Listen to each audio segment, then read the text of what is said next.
I was a blue-eyed, chubby-cheeked 5-year-old when I joined my family on the picket line for the first time. My mom made me leave my dolls in the minivan. I'd stand on a street corner in the heavy Kansas humidity, surrounded by a few dozen relatives, with my tiny fists clutching a sign that I couldn't read yet. Gays are worthy of death. This was the beginning. Our protest soon became a daily occurrence and an international phenomenon, and as a member of Westboro Baptist Church, I became a fixture on picket lines across the country. The end of my anti-gay picketing career, and life as I knew it, came 20 years later, triggered in part by strangers on Twitter who showed me the power of engaging the other. In my home, life was framed as an epic spiritual battle between good and evil. The good was my church and its members, and the evil was everyone else. My church's antics were such that we were constantly at odds with the world, and that reinforced our otherness on a daily basis. Make a difference between the unclean and the clean, the verse says. And so we did. From baseball games to military funerals, we trekked across the country with neon protest signs in hand to tell others exactly how unclean they were and exactly why they were headed for damnation. This was the focus of our whole lives. This was the only way for me to do good in a world that sits in Satan's lap. And like the rest of my 10 siblings, I believed what I was taught with all my heart, and I pursued Westboro's agenda with a special sort of zeal. In 2009, that zeal brought me to Twitter. Initially, the people I encountered on the platform were just as hostile as I expected. They were the digital version of the screaming hordes I'd been seeing at protests since I was a kid. But in the midst of that digital brawl, a strange pattern developed. Someone would arrive at my profile with the usual rage and scorn. I would respond with a custom mix of Bible verses, pop culture references, and smiley faces. They would be understandably confused and caught off guard, but then a conversation would ensue. And it was civil, full of genuine curiosity on both sides. How had the other come to such outrageous conclusions about the world? Sometimes the conversation even bled into real life. People I'd sparred with on Twitter would come out to the picket line to see me when I protested in their city. A man named David was one such person.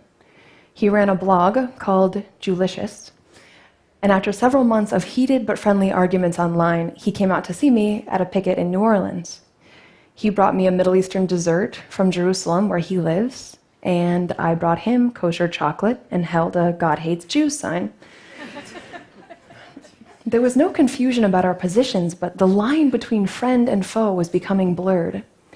We'd started to see each other as human beings, and it changed the way we spoke to one another. It took time, but eventually these conversations planted seeds of doubt in me. My friends on Twitter took the time to understand Westboro's doctrines, and in doing so, they were able to find inconsistencies I'd missed my entire life. Why did we advocate the death penalty for gays when Jesus said, "Let he who is without sin cast the first stone"? How could we claim to love our neighbor while at the same time praying for God to destroy them? The truth is that the care shown to me by these strangers on the internet was itself a contradiction. It was growing evidence that people on the other side were not the demons I'd been led to believe. These realizations were life-altering. Once I saw that we were not the ultimate arbiters of divine truth, but flawed human beings, I couldn't pretend otherwise. I couldn't justify our actions, especially our cruel practice of protesting funerals and celebrating human tragedy. These shifts in my perspective contributed to a larger erosion of trust in my church, and eventually it made it impossible for me to stay. In spite of overwhelming grief and terror, I left Westboro in 2012. In those days just after I left, the instinct to hide was almost paralyzing. I wanted to hide from the judgment of my family, who I knew would never speak to me again, people whose thoughts and opinions had meant everything to me. And I wanted to hide from the world I'd rejected for so long, people who had no reason at all to give me a second chance after a lifetime of antagonism. And yet, unbelievably, they did. The world had access to my past because it was all over the internet, thousands of tweets and hundreds of interviews, everything from local TV news to the Howard Stern show. But so many embraced me with open arms anyway. I wrote an apology for the harm I'd caused, but I also knew that an apology could never undo any of it. All I could do was try to build a new life and find a way somehow to repair some of the damage. People had every reason to doubt my sincerity, but most of them didn't. And given my history, it was more than I could have hoped for. Forgiveness and the benefit of the doubt. It still amazes me. I spent my first year away from home, adrift with my younger sister, who had chosen to leave with me. We walked into an abyss, but we were shocked to find light and a way forward in the same communities we targeted for so long. David, my Jewlicious friend from Twitter, invited us to spend time among a Jewish community in Los Angeles. We slept on couches in the home of a Hasidic rabbi and his wife and their 4 kids. The same rabbi that I'd protested 3 years earlier with a sign that said, "Your rabbi is a whore." We spent long hours talking about theology and Judaism and life while we washed dishes in their kosher kitchen and chopped vegetables for dinner. They treated us like family.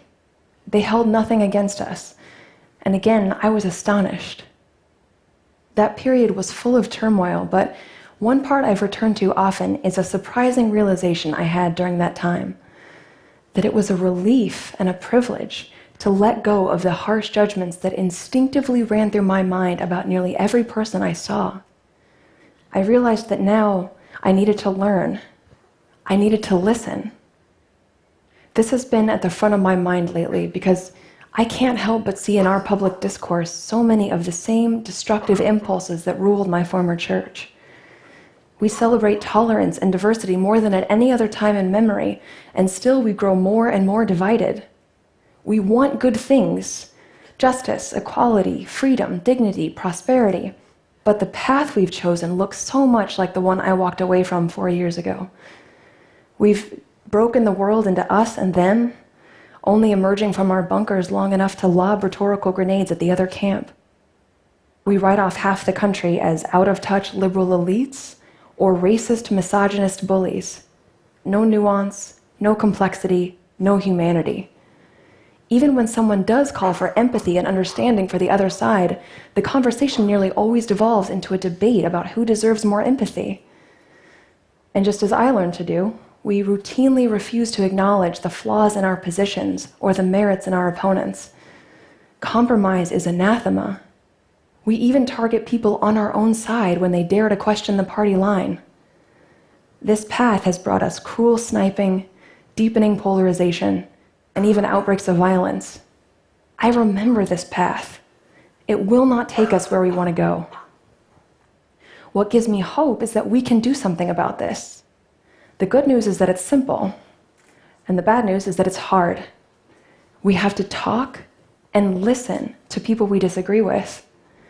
It's hard because we often can't fathom how the other side came to their positions. It's hard because righteous indignation, that sense of certainty that ours is the right side, is so seductive. It's hard because it means extending empathy and compassion to people who show us hostility and contempt. The impulse to respond in kind is so tempting, but that isn't who we want to be. We can resist, and I will always be inspired to do so by those people I encountered on Twitter, apparent enemies who became my beloved friends. And in the case of one particularly understanding and generous guy, my husband. There was nothing special about the way I responded to him. What was special was their approach. I thought about it a lot over the past few years, and I found 4 things they did differently that made real conversation possible. These 4 steps were small but powerful, and I do everything I can to employ them in difficult conversations today. The first is, don't assume bad intent. My friends on Twitter realized that even when my words were aggressive and offensive, I sincerely believed I was doing the right thing. Assuming ill motives almost instantly cuts us off from truly understanding why someone does and believes as they do. We forget that they're a human being with a lifetime of experience that shaped their mind, and we get stuck on that first wave of anger, and the conversation has a very hard time ever moving beyond it. But when we assume good or neutral intent, we give our minds a much stronger framework for dialogue. The second is ask questions. When we engage people across ideological divides, asking questions helps us map the disconnect between our differing points of view.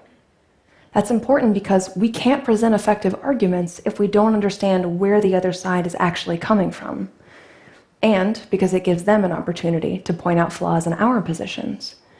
But asking questions serves another purpose. It signals to someone that they're being heard. When my friends on Twitter stopped accusing and started asking questions, I almost automatically mirrored them. Their questions gave me room to speak, but they also gave me permission to ask them questions and to truly hear their responses. It fundamentally changed the dynamic of our conversation. The third is stay calm. This takes practice and patience, but it's powerful. At Westboro, I learned not to care how my manner of speaking affected others. I thought my rightness justified my rudeness. Harsh tones, raised voices, insults, interruptions. But that strategy is ultimately counterproductive. Dialing up the volume and the snark is natural in stressful situations, but it tends to bring the conversation to an unsatisfactory, explosive end. When my husband was still just an anonymous Twitter acquaintance, our discussions frequently became hard and pointed, but he always refused to escalate. Instead, he would change the subject. He would tell a joke or recommend a book or gently excuse himself from the conversation. We knew the discussion wasn't over, just paused for a time to bring us back to an even keel. People often lament that digital communication makes us less civil, but this is one advantage that online conversations have over in-person ones. We have a buffer of time and space between us and the people whose ideas we find so frustrating. We can use that buffer. Instead of lashing out, we can pause, breathe, change the subject, or walk away, and then come back to it when we're ready. And finally, make the argument. This might seem obvious, but one side effect of having strong beliefs is that we sometimes assume that the value of our position is or should be obvious and self-evident, that we shouldn't have to defend our positions because they're so clearly right and good, that if someone doesn't get it, it's their problem, that it's not my job to educate them. But if it were that simple, we would all see things the same way. As kind as my friends on Twitter were, if they hadn't actually made their arguments, it would have been so much harder for me to see the world in a different way. We are all a product of our upbringing, and our beliefs reflect our experiences. We can't expect others to spontaneously change their own minds. If we want change, we have to make the case for it. My friends on Twitter didn't abandon their beliefs or their principles, only their scorn. They channeled their infinitely justifiable offense and came to me with pointed questions tempered with kindness and humor. They approached me as a human being, and that was more transformative than 2 full decades of outrage, disdain, and violence. I know that some might not have the time or the energy or the patience for extensive engagement, but as difficult as it can be, reaching out to someone we disagree with is an option that is available to all of us. And I sincerely believe that we can do hard things, not just for them, but for us and our future. Escalating disgust and intractable conflict are not what we want for ourselves or our country or our next generation. My mom said something to me a few weeks before I left Westboro, when I was desperately hoping there was a way I could stay with my family. People I have loved with every pulse of my heart since even before I was that chubby-cheeked 5-year-old standing on a picket line holding a sign I couldn't read. She said, "You're just a human being, my dear, sweet child." She was asking me to be humble, not to question, but to trust God and my elders.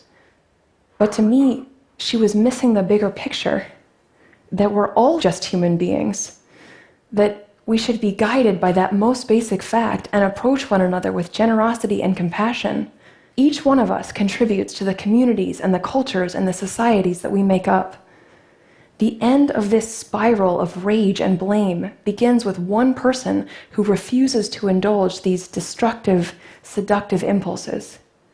We just have to decide that it's going to start with us. Thank you.